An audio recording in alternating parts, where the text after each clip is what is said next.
no year perhaps more than 2020 really marks the beginning of a new age. And that new age is going to be characterized by the rise of new digital technologies. And those technologies, which have already become so profoundly impactful, are only going to become more so.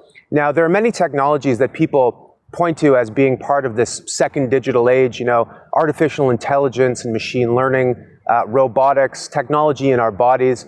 But there's one technology more than any which is going to transform the world as we know it.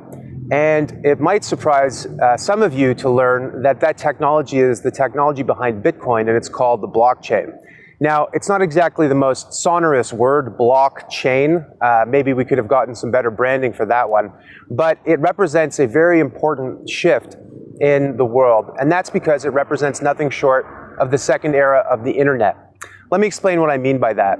When you use the internet today to send and move and share information, you're not really sending an original, unique thing. You're sending a version of it, and you're retaining a copy.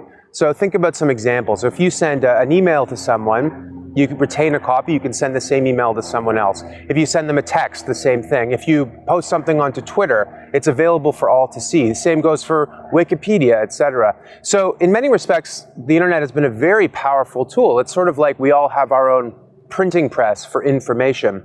Except when it comes to things that have value, things like money, financial assets like stocks and bonds, titles and deeds, even votes in an election.